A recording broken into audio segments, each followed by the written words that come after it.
Government Code, the Texas Open Meetings Act, is hereby given that the City Commission of the City of Brownsville, Texas, in accordance with Article 5, Section 12 of the Charter of said city, will convene a regular meeting on Tuesday, August 2nd, 2016, at 6 p.m. in the Commission Chambers on the second floor of the Brownsville City Hall, Old Federal Building, located at 1001 East Elizabeth Street, Brownsville, Cameron County, Texas.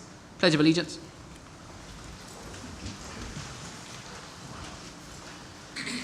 Pledge allegiance to the flag of the United States of America and to the republic for which it stands, one nation, under God, indivisible, with liberty and justice for all. Honor the Texas flag. I pledge allegiance to thee, Texas, one state under God, one and indivisible. Let's pray. Father God, we thank you for your love, your grace, and your mercy. And Lord, we thank you that we can trust you even when everything around us seems to be chaotic and nothing seems to be going the way it should. Lord, we can still trust you. We thank you, Lord, for our police officers. We ask you to lead, guide, and direct each one of them. Protect each one of them. Lead and guide each of our firefighters and each of our public officials. Lord, we ask you to protect all of them. And for this meeting here tonight, we ask you to lead and guide our mayor and our commissioners and give them the wisdom they need to make the decisions that are best for the city of Brownsville. In the name of Jesus Christ. Amen. Amen. Mayor's activity update. Nothing but to welcome everybody back from our summer vacation or summer break, and to extend the commissioner's condolences to Brad about his father, who passed away over the last couple of weeks. Anyway, that's it for me. Item 2, Commissioner's activity update.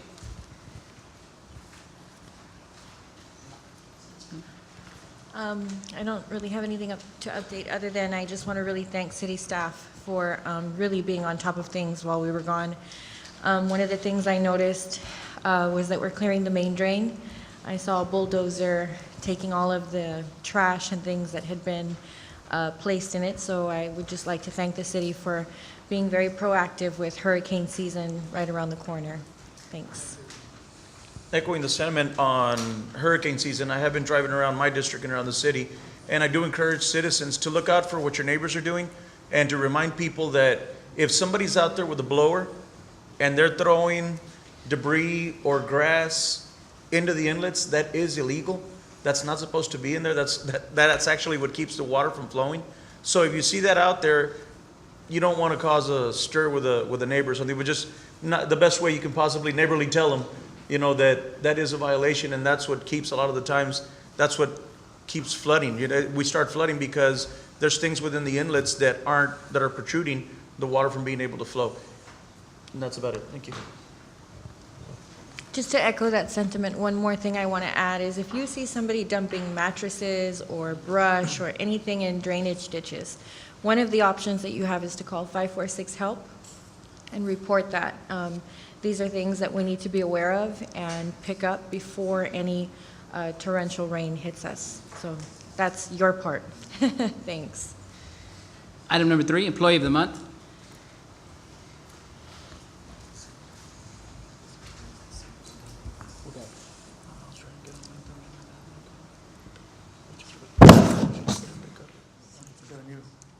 I know, very Wow. nice. And it's adjustable in case we have taller or smaller people come. Mayor, city members of the commission, please welcome our employee of the month for August, Jenny Cano.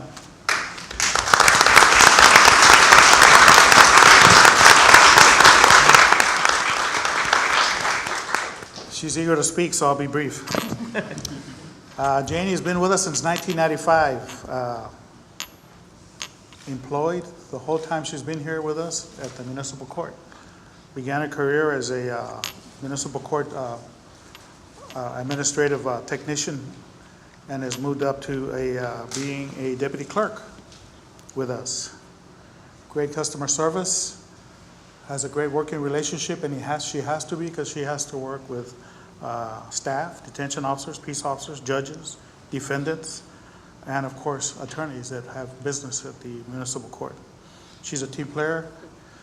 She's willing to teach and offer assistance to our newer employees, has given innovative ideas to our municipal court judges in the process, does a good job of handling people that have issues with municipal court in relation to citations and things like that, and does her best to comfort them and assure them that their issues will be resolved once they go through the court process. So for 21 years, she's been offering us 100% service. So we want to congratulate her with the honor of being Employee of the Month, and give her a watch, a pin for Employee of the Month, and I seem to have misplaced her plaque, but I'll get it to her. I'm sorry. And you will few words from you.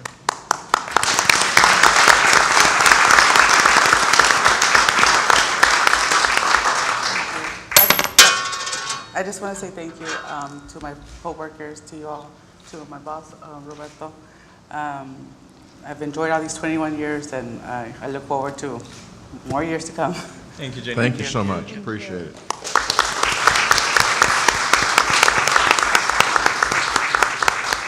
Item 4, consent agenda items A through F. Move to approve. Second? All those in favor say aye. Aye. Motion carries. Item 5, public hearings. Public hearing in action for the substantial amendment of the City of Brownsville Citizens Participation Plan.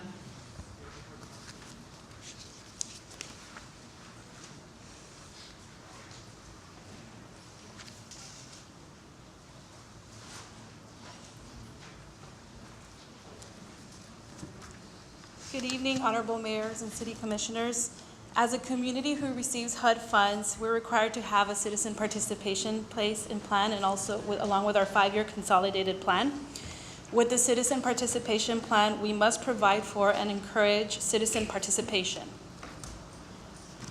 It requires, anytime we have a substantial amendment to our citizen participation plan, it requires public notices and public hearings for all substantial amendments. Due to new changes with the affirmatively furthering fair housing regulations, we are required to add language to our citizen participation plan, and also as part of the outreach that is required.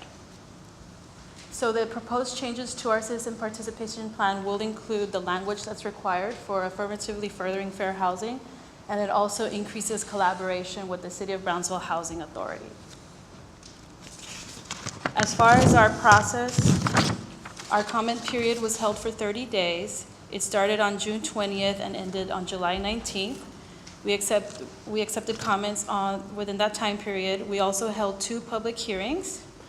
One of the public hearings was held on June 29th at City Hall, and the other public hearing is tonight. And then with that, once this is approved, we'll submit to HUD on or before August the 5th. So this is the public hearing. Okay, public hearing. Any comments?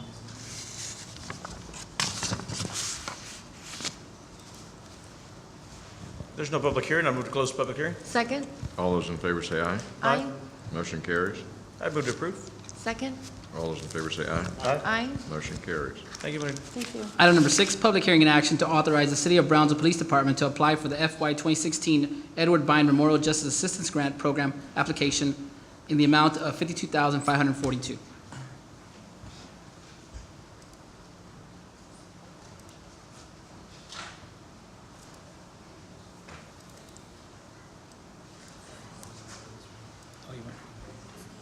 No. I'll table it. You want to remove it? Okay, you got it. The Edward J. Byrne, I apologize, I didn't have the paperwork, I wasn't ready for this. The Edward J. Byrne is a grant that is available to the police department every year, and we get X number of dollars. Michael, do you have the amount? Yes, it's $52,542. $52,500. And what we are asking for is your approval of this. This has been on a yearly basis. We've worked with them 13 years now. And it's pretty much a done deal. What we used to do is projects, police projects. There are some restrictions on it, but I think one of them was the rifle program, which was very successful. We did that with the Edward J. Byrne, and we're asking your approval at this time. Okay. It's a public Yeah, we've been- hearing. Not Is a there any problem. public comment? Does anybody have a public, I'm sorry, Go ahead. You're not running the meeting today. public hearing? Anybody have comment? Move to close. Second. All those in favor say aye. Aye. Motion carries. Move to approve? Second. All those in favor say aye. Aye. Motion carries. Thank you. Thank you, Mayor. Thank you, Commissioner. Item number 7, public hearing and action on first reading on ordinance number 2016-235.85, amending the Code of Ordinance, Chapter 348 zoning, Articles 1 and 8 by adding and deleting the definition of conditional use and by repealing Article 8, Sections 348-1411, and replacing it with Sections 348-1411 through 348-1425. Good evening, Honorable Mayor, City Commissioners. I'm here to present on the proposed changes to the specific use permits. Bless you. Thank you. And just to give you some context on this ordinance, this ordinance is part of a larger effort to improve and modernize our existing code. For specific use permits, we're seeking to clarify the procedures and the requirements involved with specific use permits.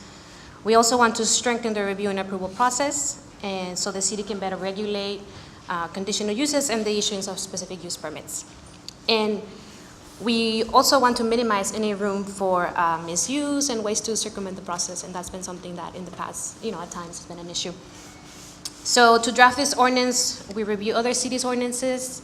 We got feedback from zoning staff, which was critical to make this, this ordinance. And we use the 21st Century Land Development Code for guidance.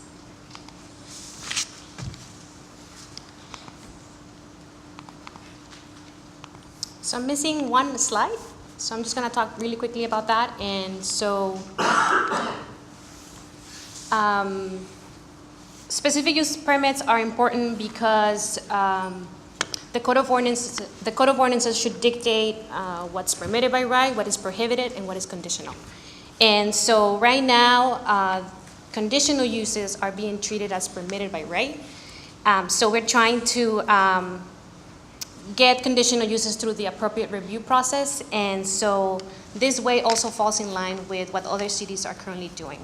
And so this review process typically looks at whether the conditional use or the proposed use is acceptable in a given location, whether it's compatible with the surrounding uses, and whether it can be properly accommodated on that specific site. And so this ordinance is comprised of two parts. Part 1 amends the definition of a conditional use and what it means.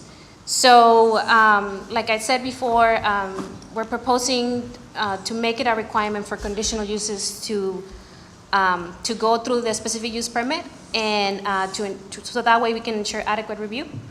And then applications will go to PNC for approval as usual. That's a typical process that we have had. And so, and also, instead of having administrative approval for most conditional uses like it currently is, we want those those conditional uses apply for a specific use permit and go through PNC so they can actually be reviewed by PNC and get that approval.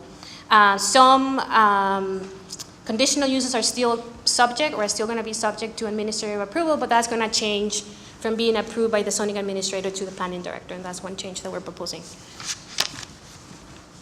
For part 2, we are proposing to repeal Article 8, and that's the article on specific use permits, and replacing it with a new and hopefully improved Article 8, and it will still be, same name. The new article follows a different order in hopes of making it, making information easier to understand and to be upfront about the actual requirements involved. And some of the new requirements include a definition and criteria that specifies when our specific use permits required.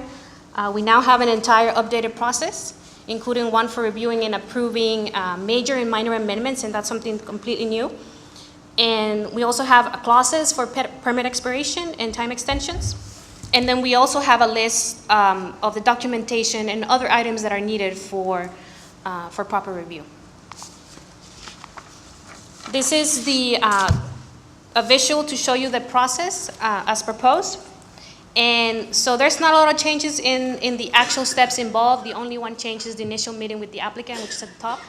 And the application will go to PNC and then will come to you for approval. And that's the same process. And so, but one change that we're trying to implement is to give applications 6 months so they can come to City Commission after they have been approved by PNC. And if the application doesn't come to City Commission within that time frame, then the applicant will have to reapply for the specific use permit and then pay the fee. And then also, unless a denied application changes drastically, or, there's something significant about a denied application that comes to light, it cannot come back to, or cannot go to PNC for a year once it's been denied by PNC. And that's something that it has happened in the past, and we're trying to kind of avoid those type of situations. And other important changes include allowing for minor amendments, or just requests in general. This is to provide flexibility for minor shifts and decreases in size and shape and things of that nature, things that are minor. There will be a fee associated with minor amendments, and that's just because the Director of Planning will be the one that will be looking at the, reviewing and approving the minor amendment. And so any changes that qualify as a major amendment, they would have to basically be required, the applicant will be required to apply and pay the fee again. We also have permit expiration clauses. That's something completely new. And so before, the specific use permit ran with the land, and so people could sell the land with a specific use permit and also sell it. There was a lot of those things. So we want to avoid that and have this permit expiration. So essentially, the permit will expire if the person doesn't take action within a year from issuance of the permit. And so we're using the COs and the building permits as references to determine, that compliance that year. And then related to expiration clauses, we're also adding a 6-month extension just because we now have the expiration. And just to give the applicant some leeway, and should they need more time to either finish construction or implement the proposed use.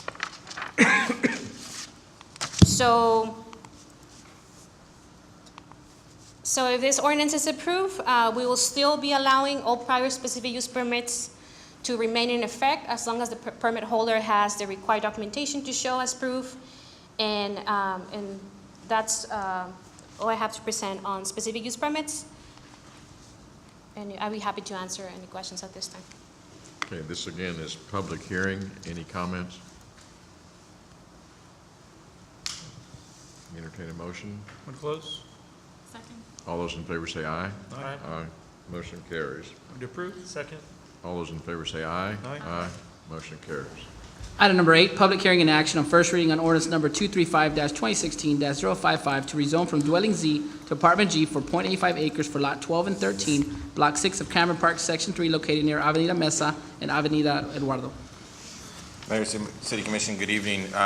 This is a request. The applicant is requesting an apartment G classification, and it's 0.85 acres located on Avenida Mesa. As you can see, this is right off Paredes line, and it's in the 2-block strip that within Cameron Park. This is a location. And then this is an aerial version of that. As you can see, just north, there's already an apartment complex.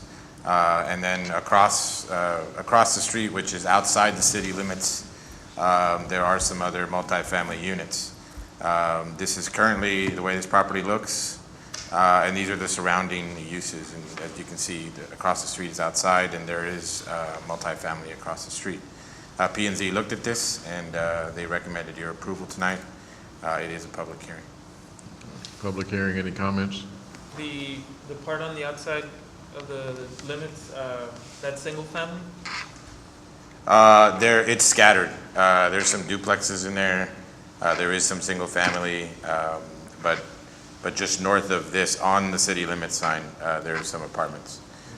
Those apartments were probably there prior to annexation, so that's why they were allowed, and that's why this applicant has to rezone.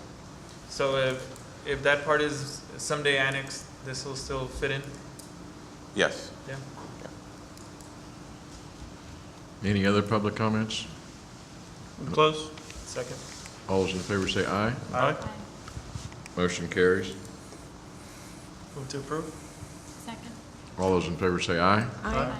Motion carries. Item number 9. Item number 9, public hearing and action on first reading ordinance number 235-2016-056 to rezone from dwelling Z to general retail G for 5.4 acres for the lot 21, block A of Rio Grande Edition, located near 10550 Old Principal Road, Brownsville, Texas.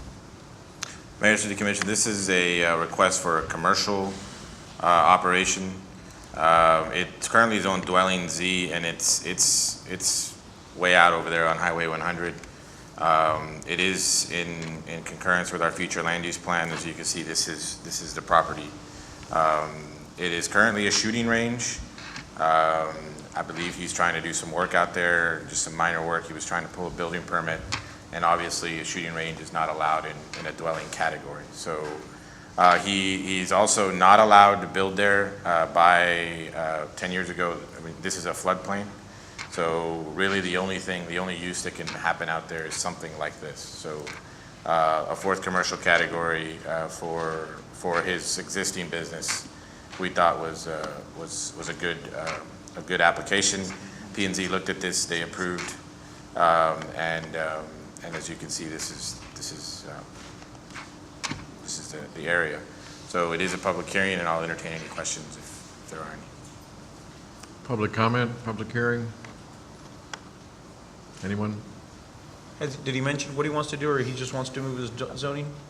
He just wants to move the zoning and continue operating the business. And I think he wanted to maybe move in like a place to kind of, I really don't know, but you know, he wants to do some improvements to his existing business, and he doesn't have the proper zoning.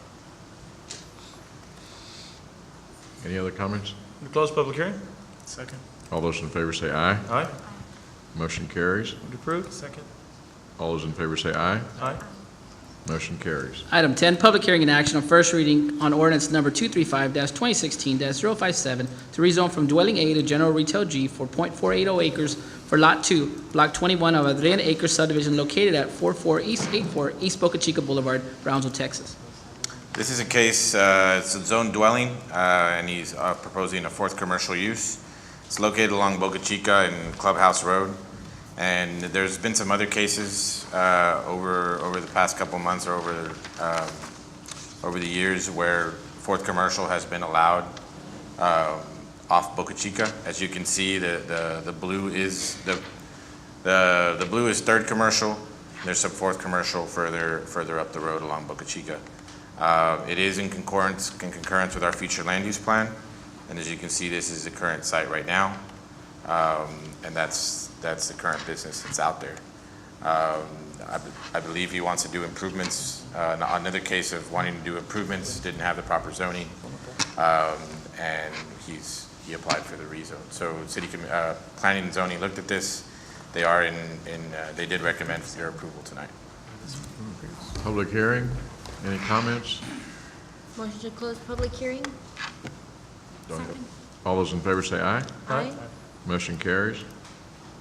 I hear a motion to approve. Motion to approve? All those in favor say aye. Aye.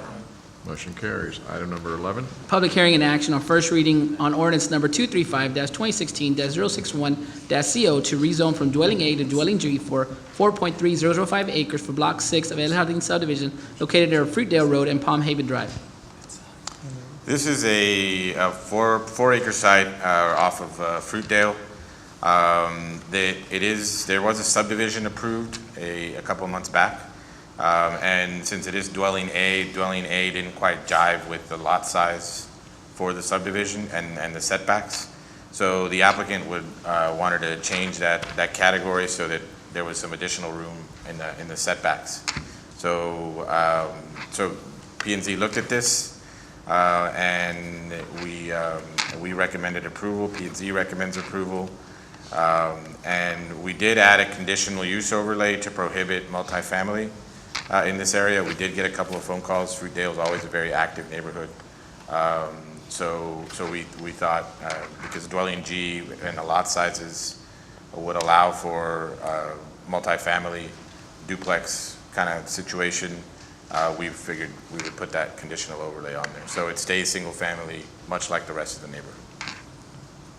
So the neighborhood was concerned and they wanted to stay? Yeah, and we told them we were doing this and they were okay with that. Okay. Okay, public comment. Anybody else? Now I'll entertain a motion. Motion to close public hearing? All those in favor say aye. Aye. Motion carries. Motion to approve? All those in favor say aye. Aye. Motion carries. Item 12, public hearing and action on first reading on ordinance number 235-2016-062 to rezone from dwelling A to dwelling G for .137 acres of Lot 11, Block 20 of West Brownsville Addition located at 1104 West Levy Street, Brownsville. Mayor, City Commission, this is a case located in West Brownsville. It's currently zoned dwelling A, and it currently has a home and a accessory unit in the back. The applicant would like to make some improvements to the home. Once again, it doesn't, the current category does not allow for the 2 units, even if it is an accessory unit. So as you can see there in that picture, the accessory unit is in the back. So dwelling G, we felt was a good category. We recommended it to the Planning and Zoning Commission. They concurred and they recommend your approval tonight. Nothing's going to change. She's just going to improve the house, improve the accessory unit, and be able to have both. So it is a public hearing. And we ask for your approval tonight. Any comments from the public? If not, I'll entertain a motion to close. Move to close. Second. All those in favor say aye. Aye. Motion carries. Move to approve. Second. All those in favor say aye. Aye. Motion carries. Item 13, public hearing and action on first reading on ordinance number 235-2016-063 CO to rezone from apartments H to general retail H for 1.6343 acres for Lot 1 of Las Palmas condominiums located near Price Road and Old Portisbo Road. Mayor, City Commission, this is a property located off Old Port Isabel and Price, as you can see there on the screen. It is currently zoned apartments, and the applicant would like to zone it to a commercial use. The rest of Price Road and the rest of OPI along this property is commercial. There have been some apartment developments, and once again, he already has apartment zoning, so we don't know exactly what's going there, but we anticipate that it's a commercial use because he is zoning it to commercial. We did have a couple of concerns with regards to the ingress and egress of this site. So what we did is we added a conditional overlay to address that issue. So there won't be, so we are basically limiting access only off Price Road. So if it is going to be a commercial use, we don't want it to access Las Palmas. There already is a lot of traffic on Las Palmas, and we don't want it too close to that intersection at Old PI. So any driveway will have to come off Price Road.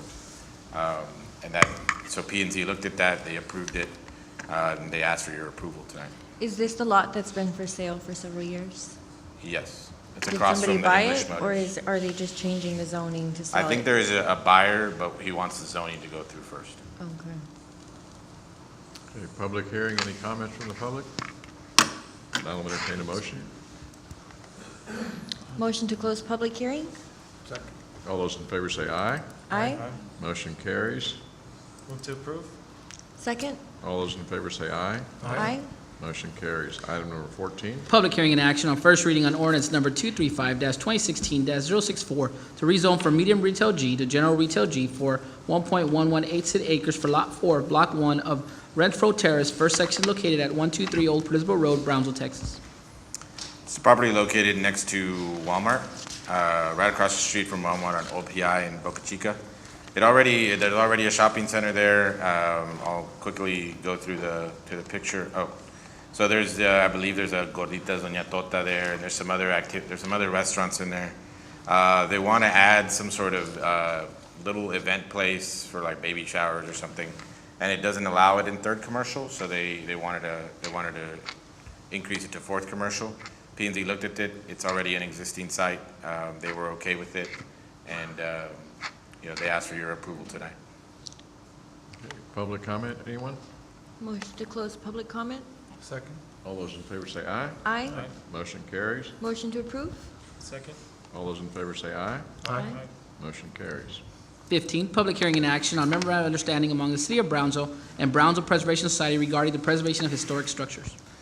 Mayor, City Commission, this is an MOU between the City of Brownsville and the Brownsville Preservation Society to begin to look at prioritizing the preservation of historic structures in the city. We feel other cities have done this, other cities that are that we all visit. Savannah, Charleston, they've partnered with nonprofits to do this kind of work. So we really kind of wanted to put this framework in place and see where it takes us, and to begin to do some good work in the downtown area and throughout here. So we ask for your approval tonight, and I'll entertain any questions. Mr. Gonzalez, we had some issues in the past where some of these people that live in the historic overlay, they've just had a very hard time working with the city. And at one point, they have complaints and then they end up with you. I don't know if this is the same thing, because I think this is the Brownsville Preservation Society, which is different from the historical overlay, right? Yes. We've managed to improve our processes with regards to when they come in and how we approach the remodeling or building in the overlay.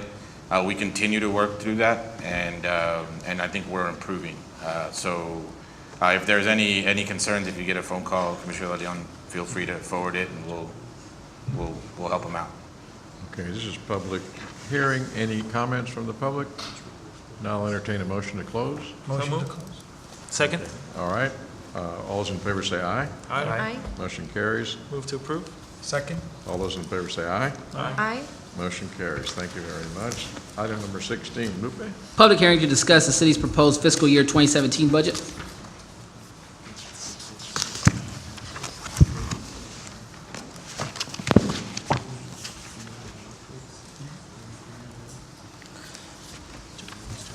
Good evening, Honorable Mayor and City Commissioners.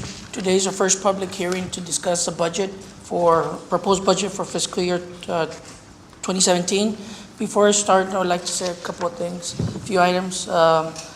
This is our first meeting. We're going to have 3 more public meetings to discuss the budget. It'll be August 23rd, August 30th, and then when it gets finalized or adopted on September 12th.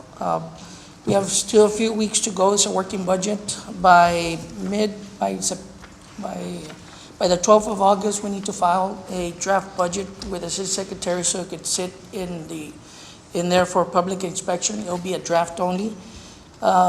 We started the budget with commitments and department budget requests for about $3.7 million. Out of those $3.7 million, there was $1.4 million in personnel services that we're committed to fund.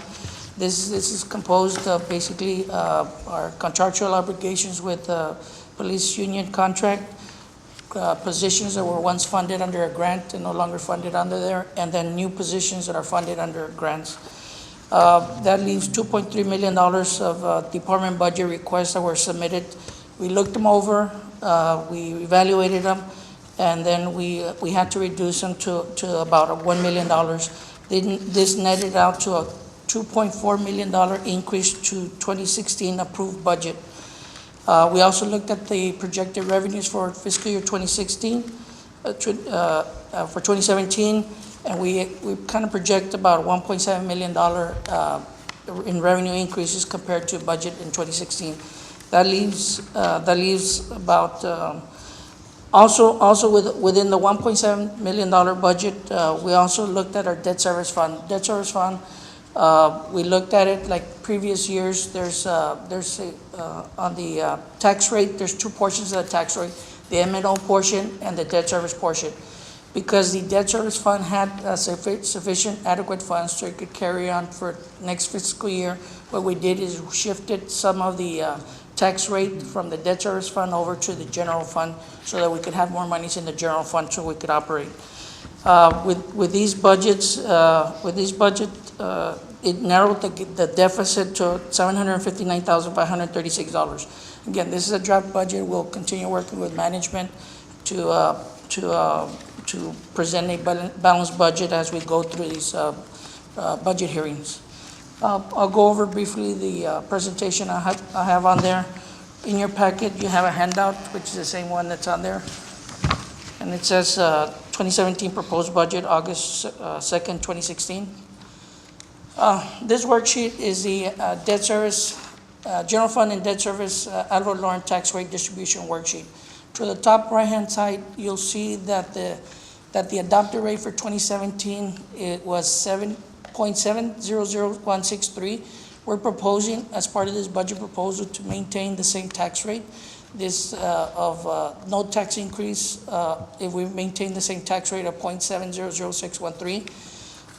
As part of this worksheet, we're required to do two computations. On the top left-hand side, we have there's two worksheets we need to compute. It's the effective tax rate and the rollback rate. The effective tax rate, and I'll go over a little bit more regarding this effective tax rate, but based on the computation, the effective tax rate turned out to be computed to be 0.696775. If compared to the proposed tax rate, there's an increase of 0.55%.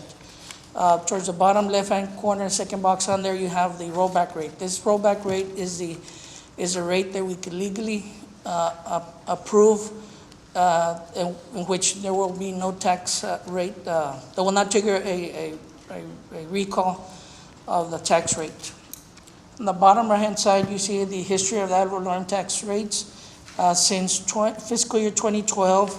This would be the 6th year that we'll be maintaining the same tax rate if we approve the proposed tax rate of 0.7001613. This worksheet is an analysis of the tax levy for base fiscal year 2006.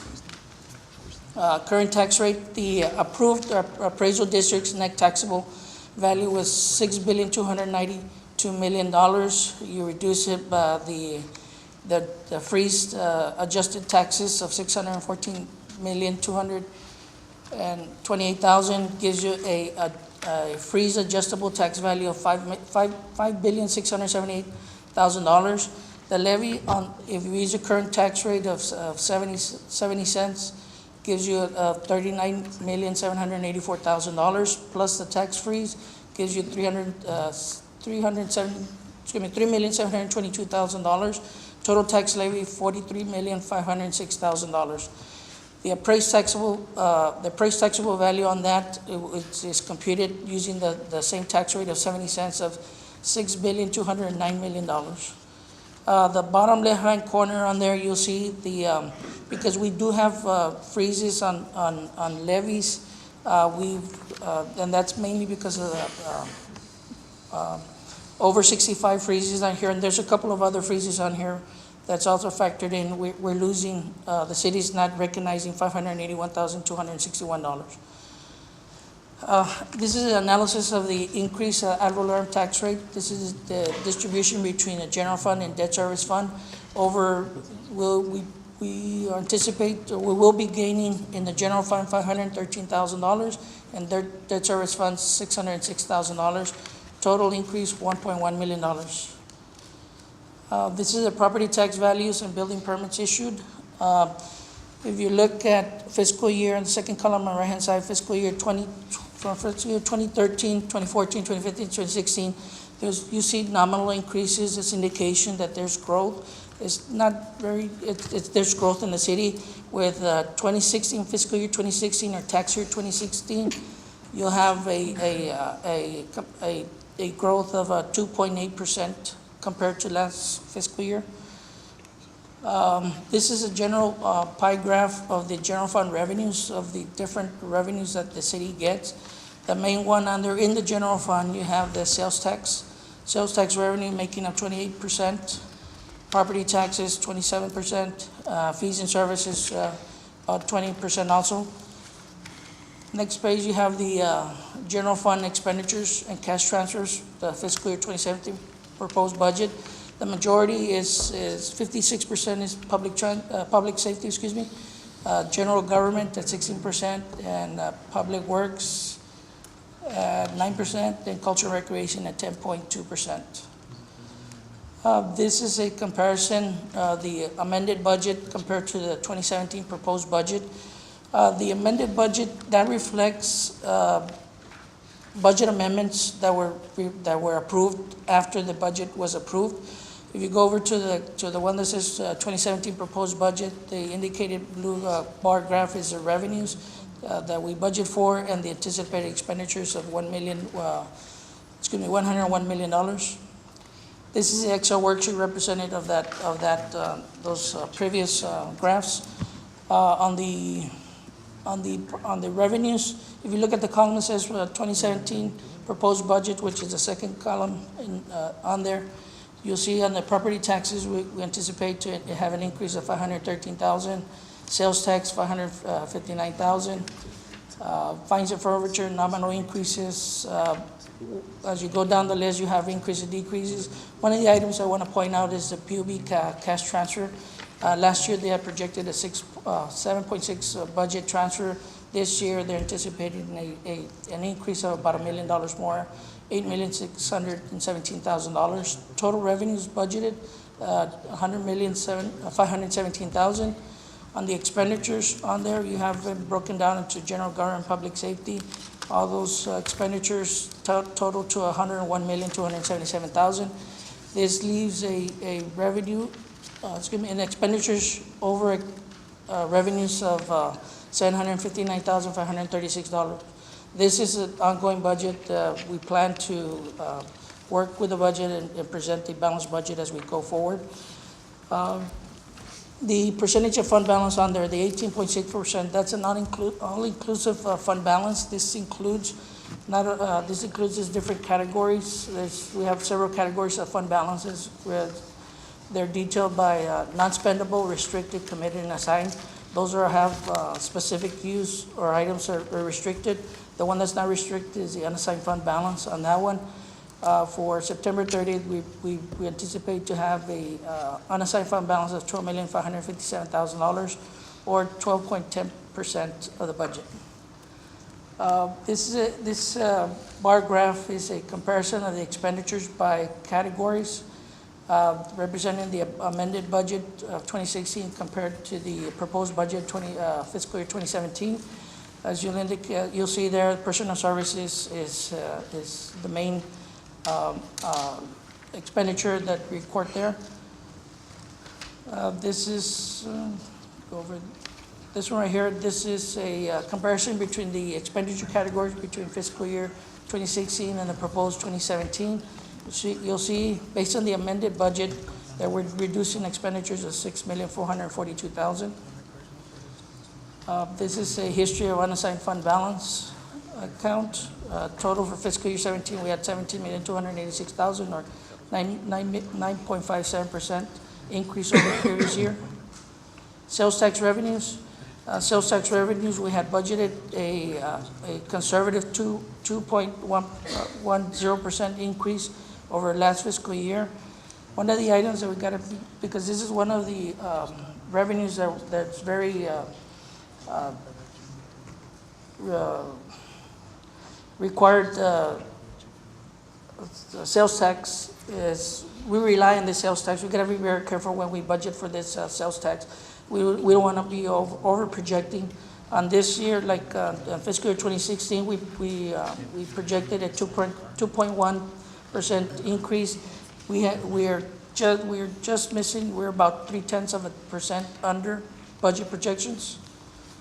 Property tax rate. This is a tax rate that I was talking about. The split between the top portion is a general fund. 44.93 cents is retained by the general fund, and the debt service 25.13% is moved over to the debt service fund in order to take care of the debt service payments. This is a bar graph for the general obligation bonds or debt service requirements for fiscal year 2017 until fiscal year 2013. This is a summary of our debt service requirements. We have, as of the beginning of the fiscal year 2017, we have $148,425,000 in debt service. Not all of it is tax supported. A portion of it, $5,900,000 is self-supported. Basically, it's meaning that we have other funding sources coming in for this. This is coming from the Paseo de la Resaca, CDBG, BCIC, JBIC, and the airport PFC revenues. That makes up $5,900,000. So the total tax-supported debt is $142,524. Excuse me, $142,524,681. The bond debt service requirements, you see there, our bond service requirements are going about $1 million higher than last year. 2016, we had about 16,600,000. 2017, our debt service payments for fiscal year 2017 is going to grow up about $1 million. This is the worksheet regarding that. Remember when I was saying that we had enough fund balance on there? If you look at the third middle column on there, we had a projected fund balance of $1,509,000. The reason we're computing on the revenue side, we have $17,063,000. On the expenditure side, we have more expenses than revenues, but we have a reserve fund balance in order to take care of our debt service requirements. We anticipate to have a fund balance at year end of about $908,000. Convention and tourism, similar. We have revenues and expenditures bar graph represented the amended to the 2017. What we're having here is this is a hotel occupancy tax and the event center. The event center is funded through the event center revenue and general fund transfers. The hotel motel tax, we've had the same allocations. We have not increased them. The allocations between all these different organizations receiving hotel motel taxes, we're budgeting for the same amount this year. Community development is a federal grant. Revenues made expenditures are equal. Non-bonded debt, basically the non-bonded debt is a general fund transfer. This is to take care of principal on a note and lease commitment, lease principles. Landfill fees. If I may, sir, go back to the convention tourism. All the museums, does this include the electricity bill, or is that? That's some of the Or organizations. that would be in the transfer from PUB, what they subtract from the transfers? No, that's a transfer from PUB that is absorbed by the general fund. In the general fund, there are some utilities that are picked up by the general fund. So we get a transfer from public utilities, and then we pay the electric bill? No, they take it off. Basically, the way it works on PUB, they get a large cash transfer, less the utility usage. That includes the city, any other organizations that the city allows, and then we get the net cash transfer. In this case, it's at 8 point something. Do we get like an actual receipt or like utility We receipt? we don't get a receipt, we get a computer-generated printouts, and those are reconciled on a monthly basis by our accountant, so that we can reconcile and allocate the expenses citywide. Thank you. Yes, sir. Landfill fees, basically, we're keeping the same revenues as last year. Expenditures are increasing about $156,000. There's a reserve fund balance on there, leaving a balance of about $840,000 at year end. Airport fund, there's a nominal increase between 2016 and 2017. Basically, there will be an additional general fund transfer, about $70,000. Expenditures are slightly higher, about $37,000. Revenues will be over expenditures of $1,467. Bridge fund this year, we anticipate, we actually got a transfer, we anticipate a budget transfer as per the county of $1,809,000. That transfers, we anticipate a transfer to the general fund about $1,800,000, leaves an amount available of $780,657. Motor vehicle parking system, on here, they show a decrease in the expenditures. One of the line items on here that basically we're keeping the same revenues, same expenditures. One of the line items that transfer out of $98,000, that's the money that gets committed for funds that are in excess of the parking meter fees that were used for a project at Market Square or something like that. We anticipate a similar amount, but we're going to wait maybe a couple more weeks to kind of anticipate what a projected increase over the parking meter fees, so that we could plug in that number there. Public transit, slightly about $30,000 increase from last year's proposed budget.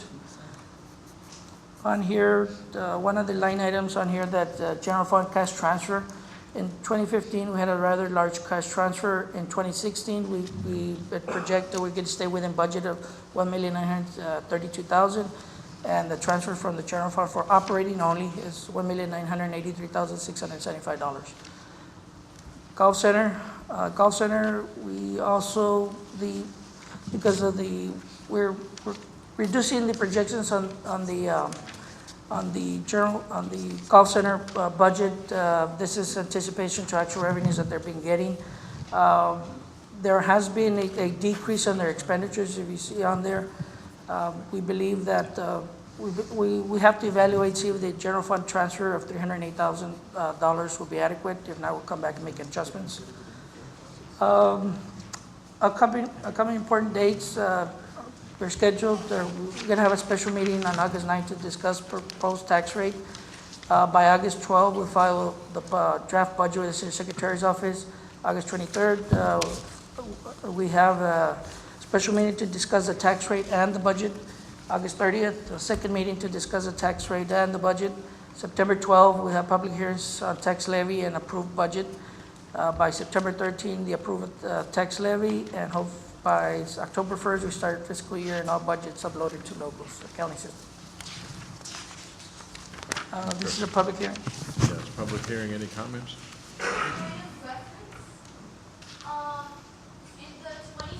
Ma'am, excuse me, ma'am. Yeah, you need to come up to the podium.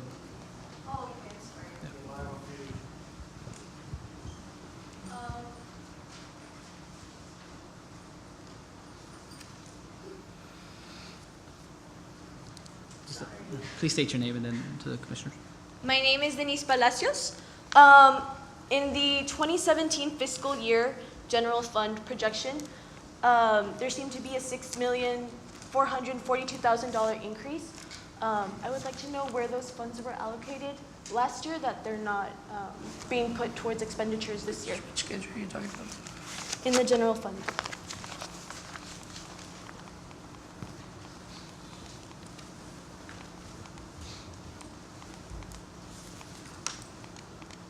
It's kind of really far back. There we go.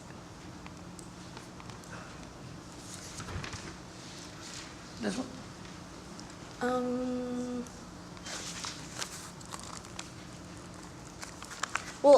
I you annotated want it from to- the actual pie chart.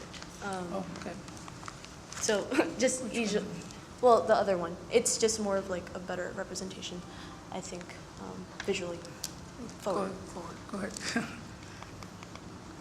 I'm just curious.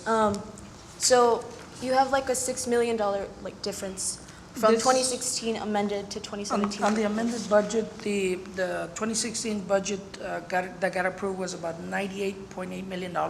The difference in the increase on there is attributed to pretty much grants, increase of grants, also have any grant expenditures, and also commitments on those fund balances that we talked about, the reserve funds, whether it be a plastic bag fees or any items of that sort. I could give you a detail of that, I just don't have it in front of me. Okay, thank you. Okay.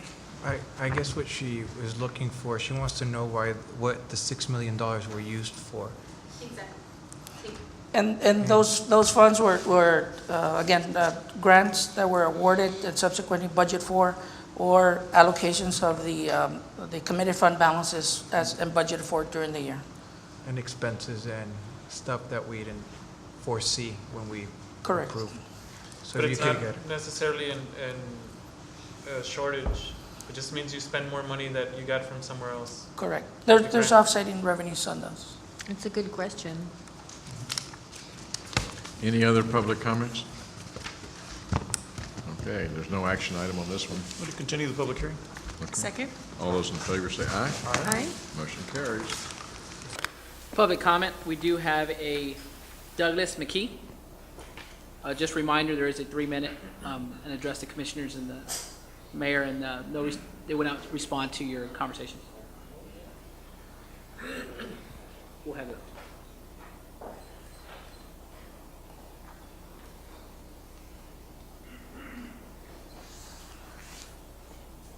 Honorable Mayor, Commissioners, Good evening, and thank you for the opportunity to bring to your attention some serious problems that are affecting our residents and our neighbors. My name is Doug McKee. I'm the president of the VICC Homeowners Association. Our association represents approximately 500 homeowners. We're also speaking on behalf of the property owners adjacent to our subdivision. All totaled, we're here this evening representing the interests of well over 700 homeowners. In December of 1995, the city annexed a large area, including our subdivision and the adjacent neighborhoods. Those documents are provided to you in a packet. Thank you for looking at them.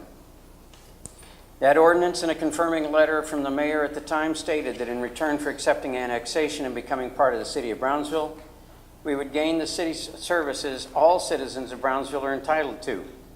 The residents in our area have paid taxes for over 20 years and have received almost none of the services and benefits we were promised. We believe that needs to be changed. We filed a Freedom of Information Act request with the city so we could obtain every document related to the annexation, and we have studied them closely. We've been told numerous times by city representatives that there was some kind of agreement whereby only one street, Country Club, was to be maintained by the city. If we received all of the documents requested under the FOIA pertaining to the annexation, no such agreement was among them. If there ever was one, it was not properly filed and recorded, so it's not now even relevant. What we do have is the ordinance passed by the commissioner stating all streets would be maintained by the city after annexation. VICC has 4 main streets and a number of side streets. The tax-paying residents living on those streets want better streets, as do our neighbors who access their homes, townhouses, and apartments from the streets in our subdivision. In addition, our streets are used as a shortcut from Central to 802 for over 1,500 cars each day. 2 of the streets are so bad they're dangerous for cars and pedestrians. One of our residents is not able to be here this evening. She's at home in a wheelchair recovering from a fall into one of the potholes. So it's clear that our streets have been neglected by the city since 1995. It's also clear that the city needs to create a plan to repair and maintain all the streets that were annexed. We want the city commissioners to make sure our area is included in the upcoming budget for fiscal year 2017. We're not asking to be made whole overnight, but we believe it is more than reasonable to expect the city to make a serious commitment in the form of dedicating some money in the upcoming budget that targets problems in our area. Our residents must know that implementation of a plan can begin in 2017. We've set a meeting with several of you, the developer, who is represented here this evening, our organization, and the affected neighbors in August. It's our intention that that meeting will be used to plan to start developing an agreement that will result in a plan to provide us, as residents of Brownsville, all the city services to which we are entitled. We understand it'll take time, but stretching out the cost and work over several years will result in a successful outcome. We do appreciate the services we receive from the city. P&Z, Building, Health, PUB, and Public Works have been responsive to our on-call needs. Thank you for your consideration and help in this matter. The residents in our area look forward to finally becoming a real part of the city of Brownsville. Thank you. Thank you. Public comment, Housing Authority, City of Brownsville.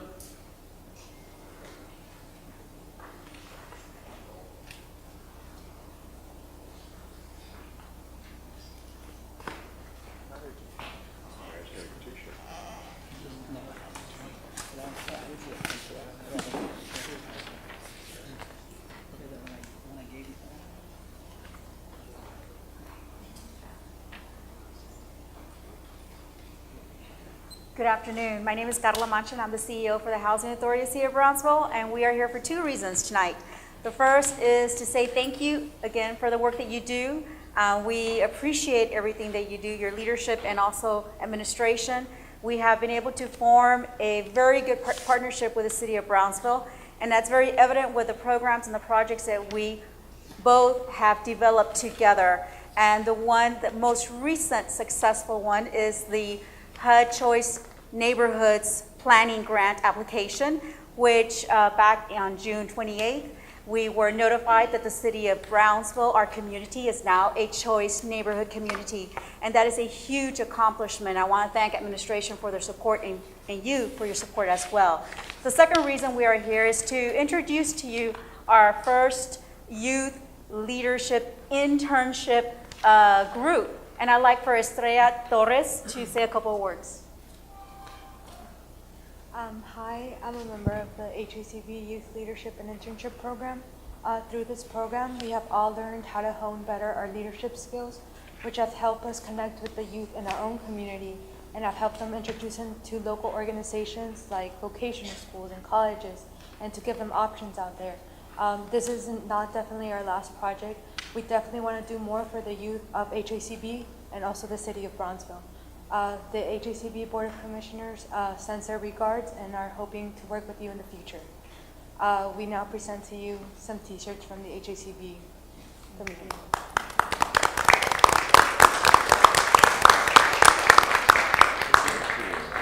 Thank you. Keep up the good work. Thank you very much, Mayor and City Commission. And our official announcement event for the Choice Neighborhood Award will be August 27th on a Saturday evening. So we will send more details later this month. Thank you. Thank you. Thank you. Thank you.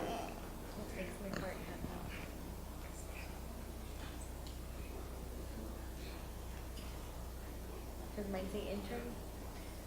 Item 18, discussion and action to approve Greater Brownsville Incentives Corporation bylaw amendments. Mayor and members of the commission.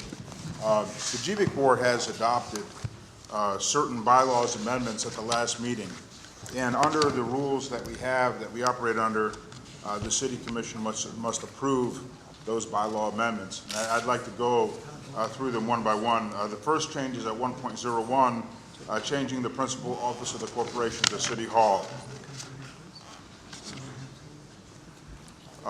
The second bylaw change deals with vacancies and the way in which vacancies among board members are accounted for, and providing that if there's a certain number of vacancies, 3 vacancies that are unexcused, that would constitute an abandonment of the board position.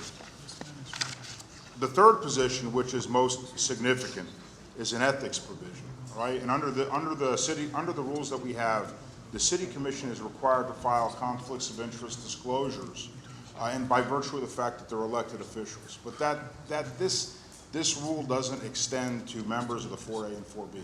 So who are not elected officials. So what the GBIC board has done is they basically said, look, the same rules that we operate under, the same conflict of interest disclosure rules are going to apply to our board members and are going to apply to any subcontractors who work under us to give us recommendations in terms of job performance incentive agreements.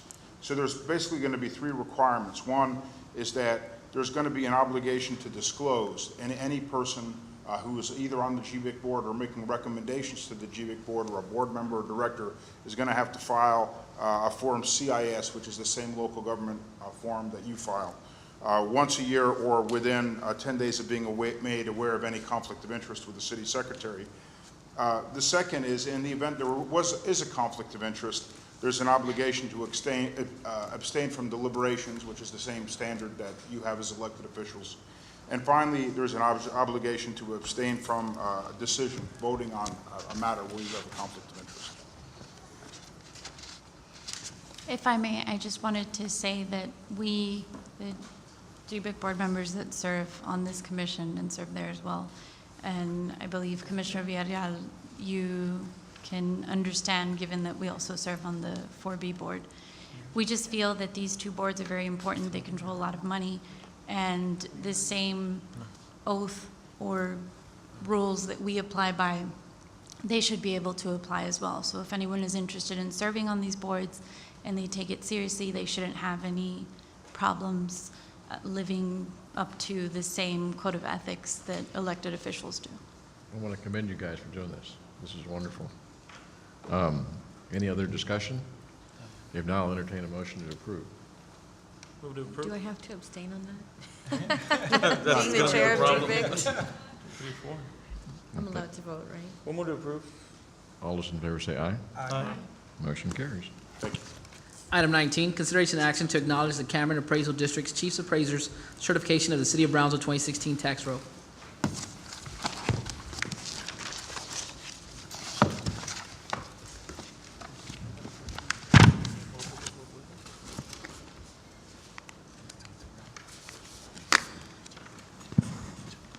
Honorable Mayor, City Commissioners, this is an acknowledgement item to approve the Cameron County Appraisals District's Chief Appraisal's certification of the Brownsville tax roll in the amount of $6,292,702,609. This is just an acknowledgement item. Second? All those in favor say aye. Aye. Motion carries. Thank you, Libby. Item 20, consideration action to acknowledge the finance director's certification of the estimated ad valorem tax collection rate for the tax year 2016 and the excess debit tax collection for the tax year 2015. This is also an acknowledgement item. This is certify the finance director certification estimated ad valorem tax collection rate for 2016 is at 100%, and the excess debt collection for tax year 2015 is at 0.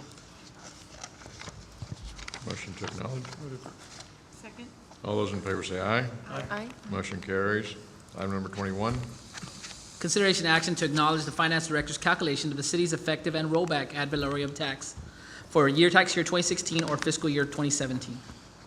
Honorable Mayor, City Commissioners, we go over this effective tax rate, rollback rate once a year, and this is just as a refresher for how we calculate, why we calculate the effective tax rate and the rollback tax rate.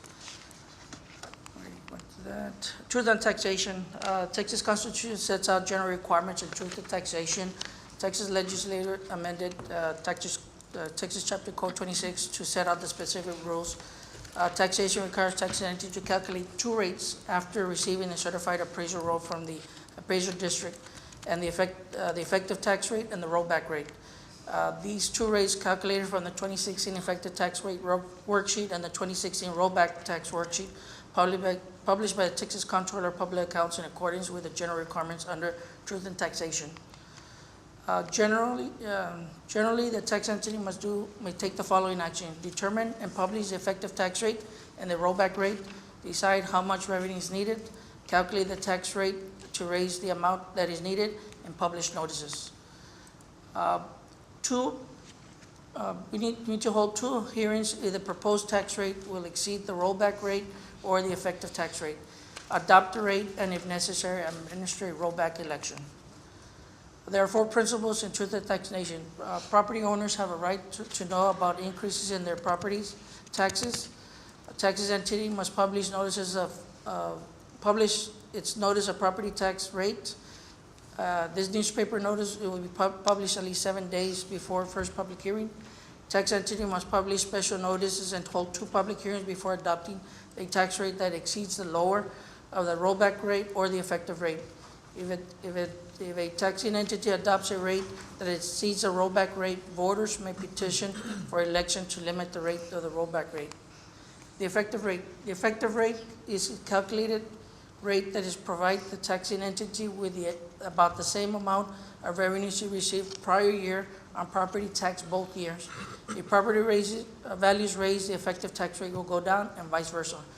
The calculation process starts after the chief appraiser delivers to the taxing entity, the city, the certified appraisal roll and the estimated values for properties under protest.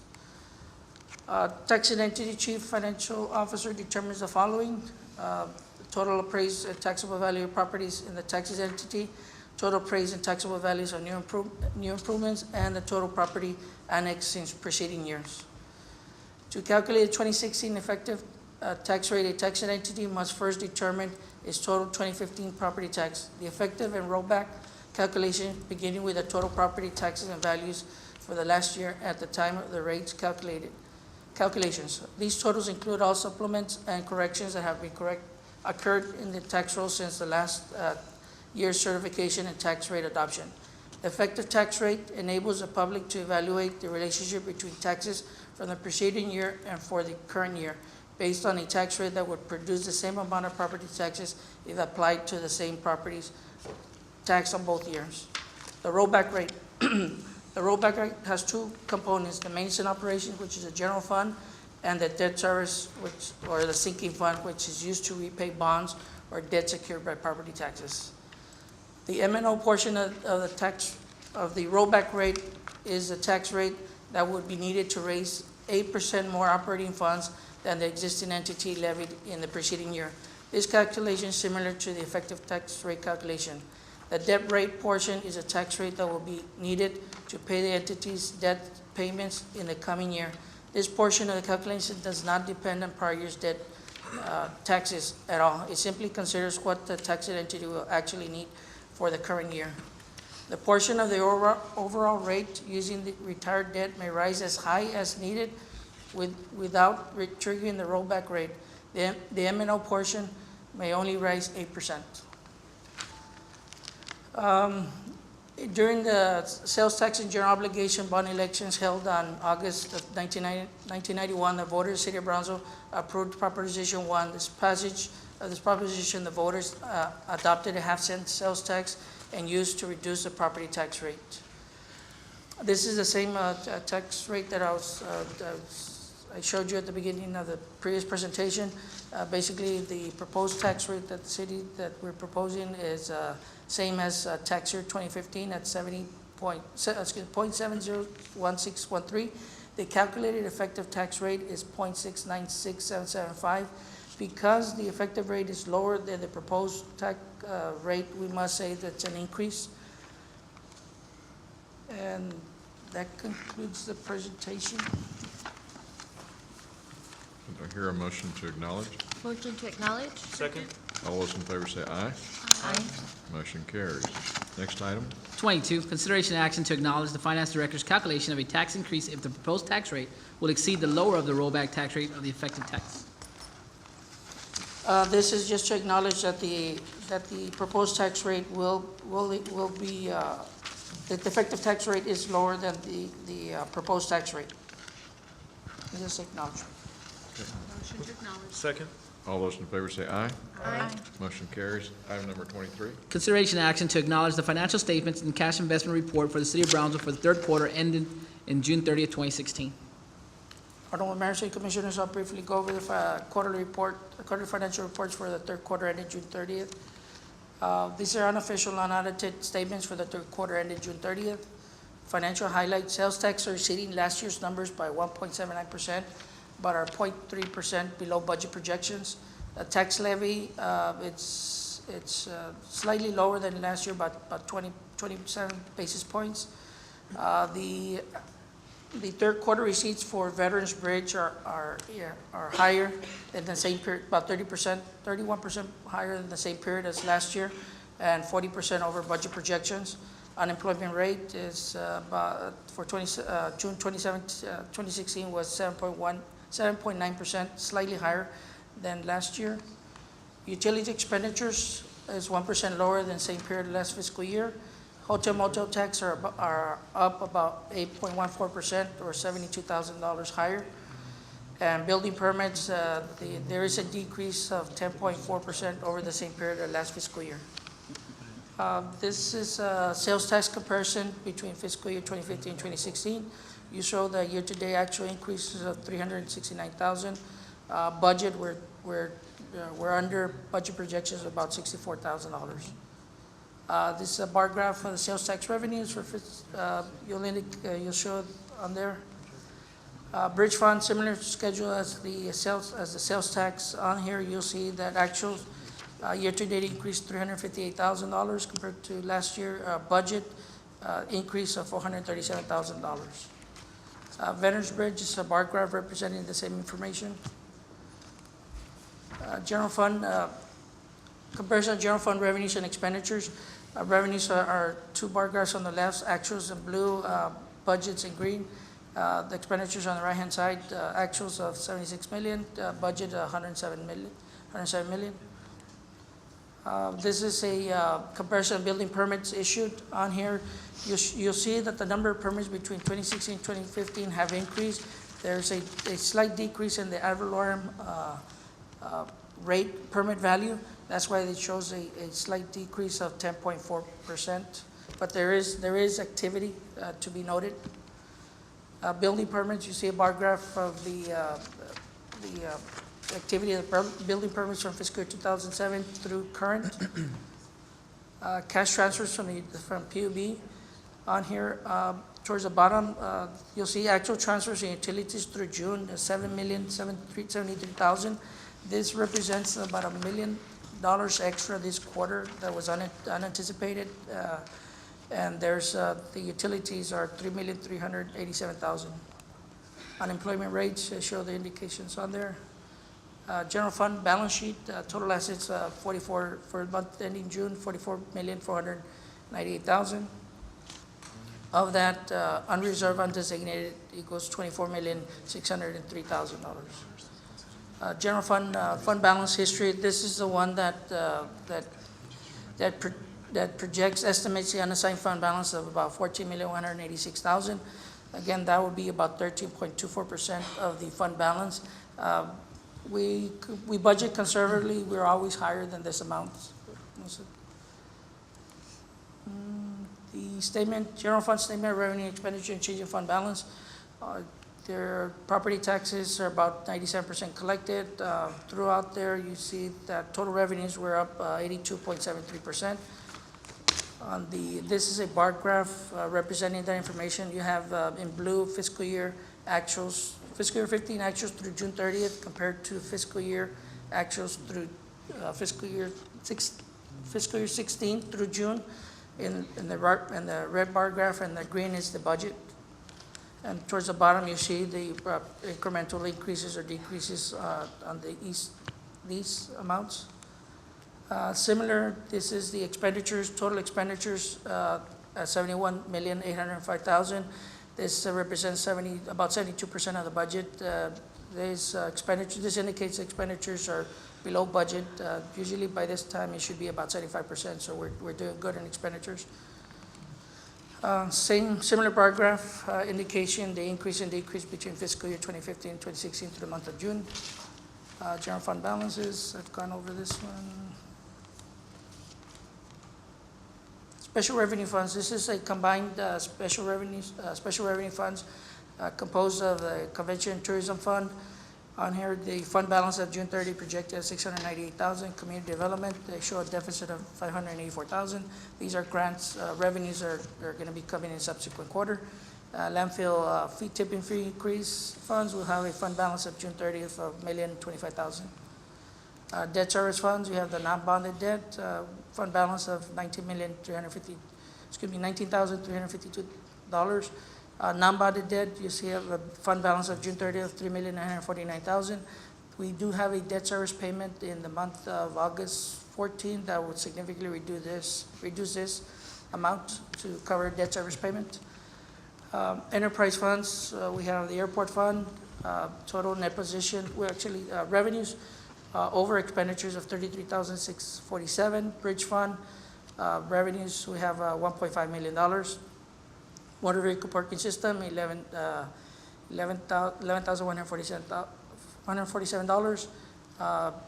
The golf centers has a slight, $329,000 deficit. That was planned because there was actually fund balance in Fund 67 to cover that amount that was used to cover some golf carts and some improvements on there. Public transit, this one is, you'll show that the general fund transfer is $859,406. Medical insurance, self-insured, we're doing slightly well on this account. Receipts or contribution exceed expenditures in the amount of $433,000. We had a beginning fund balance of $1.1 million.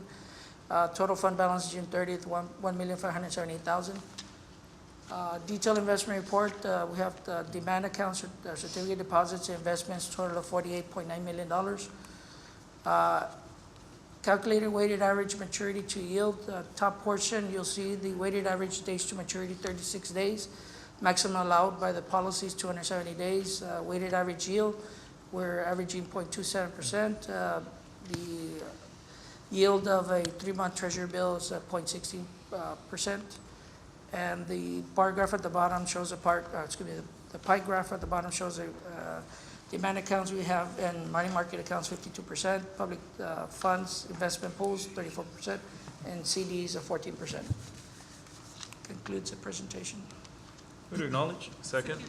All those in favor say aye. Aye. Aye. Motion carries. Thank you. Thank you. A lot of work. Item 24, consideration action on resolution number 2016-036, supporting the submission of an application for the Texas conversion to the National Incident Reporting System through the Office of the Governor Criminal Justice Division. Good evening, Honorable Mayor and City Commissioners. We're requesting your consideration and action to approve resolution to support the National Incident-Based Reporting System grant application for PD. The grant is available through the Office of the Governor of the State of Texas. The purpose of the grant is to upgrade in technology infrastructure to allow for and support incident reporting to DPS. It will allow expedited submissions of the uniform crime reporting information. There is no match requirement. The request is in the amount of $73,280, and this system will help the reporting process be easier in submitting data to DPS. Well, all I would like to add, and we've talked about this, and I've talked with my records supervisor, this is a big step for us. Last 20 years, we've been under the Uniform Crime Report, UCR. UCR Part A crimes is 10 crimes. That doesn't really give us a general view of the city. What this basically does is 46 crime groups, 46 different crimes grouped into 22 categories. Gives us a better picture of our city. Where do we need to address? How does police need to address? And it also is very transparent to you, so you can put the pressure on us to make sure we do our job right. It really is. We've been wanting to do this for years, and Texas came up with it. The whole United States has come going this way. This is Texas-based reporting system, which is very similar, and it abides with the FBI, and we're very excited about it. Move to approve. Second. All those in favor say aye. Aye. Motion carries. Thank you. Item 25, consideration action to authorize the acceptance and expenditure of the Emergency Management Performance Grant Program for FY 2016 to the Brownsville Office of Emergency Management Homeland Security in the amount of $54,552.96. Good evening. Should I put something on? No, like that. Good evening, Honorable Mayor and Commissioners. My name is Bianca Villanueva, and I will be presenting this action item. Each year for the past several years or so, the Brownsville Office of Emergency Management and Homeland Security has applied for and been granted the Emergency Management Performance Grant. These funds are used to offset a portion of the operating costs and local emergency management programs, including salaries and benefits for the staff, as well as for emergency preparedness equipment used by our staff. No match is required for this grant. It reimburses for a portion of eligible direct expenses. Due to budget delays in Washington, which typically happens with this particular grant, we have just been notified that for fiscal year 2016, we have been granted $54,552.96, a very slight increase over last year. So we are recommending your approval. Motion to approve. Second. All those in favor say aye. Aye. Motion carries. Thank you. Item 26, consideration action to authorize and execute an interlocal agreement between the City of Brownsville Police Department and Cameron County, Texas regarding the FY 2016 Edward Memorial Justice Assistant Grant Program application in the amount of $52,542. Recently, just a little earlier, you all authorized us to apply for this grant. Normally what happens is we enter into a local agreement with Cameron County, and we divide up the money, and Brownsville always gets more. So I just want to put that on the record. And but we do divide it up between the Cameron County and the City of Brownsville on this grant. And we're asking your permission to go enter this interlocal agreement. So moved. Second. All those in favor say aye. Aye. Motion carries. Thank you, Mayor. Item 27, consideration action to renew a term contract for advertising and promotional services for the Brownsville/South Padre Island International Airport. Good afternoon, Mayor and committee members. Yeah, we'd like to basically extend the contract that's existed for the last 8 years with the advertising agency the airport has. Like I said, they've done a great job for 8 years. I go on the recommendation of my staff and the previous director as well to extend their contract for an additional, this final second term of 3 years for their contract. Motion to approve. Second. All those in favor say aye. Aye. Motion carries. Thank you, Brian. Thank you. Item number 28, consideration action to award a contract for rehabilitation of the Brownsville Community Resource Center. Good evening. This contract is for the rehabilitation and renovation of the Brownsville Community Resource Center. The building will serve low and moderate income populations of Brownsville. RFPs for construction and rehabilitation of the BCRC Center were received. The committee met to evaluate the RFP responses and selected ZWA as the most qualified vendor. The Evaluation Committee recommends awarding ZEWA and the contract in the amount of $880,000 for construction and rehabilitation of the Brownsville Community Resource Center based on overall value and best proposal. Funding for this project will be coming from Community Development Block Grant funds and Brownsville Community Improvement Corporation funds. Motion to approve? Second. All those in favor say aye. Aye. Motion carries. Thank you very much. Item 29, consideration action to request authorization to renew contract for maintenance of a court case management software for the Brownsville Municipal Court.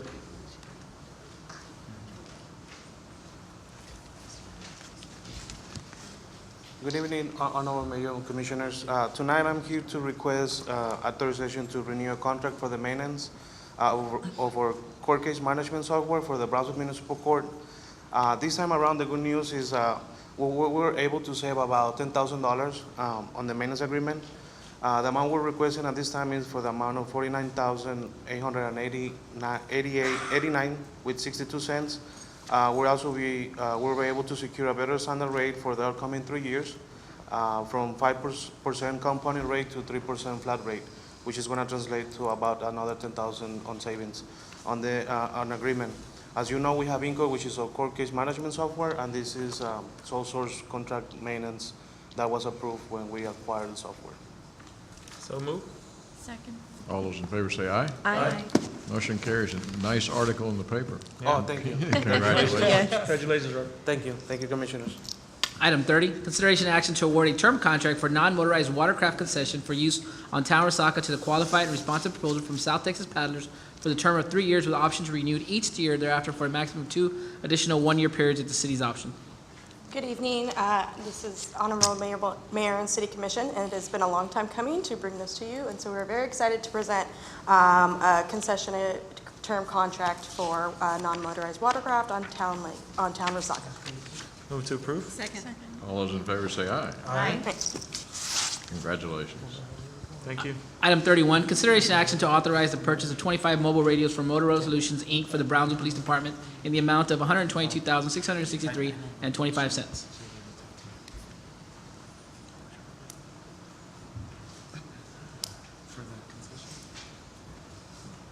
Mayor, City Commissioner, back in May 3rd, you authorized us to purchase 60 police units.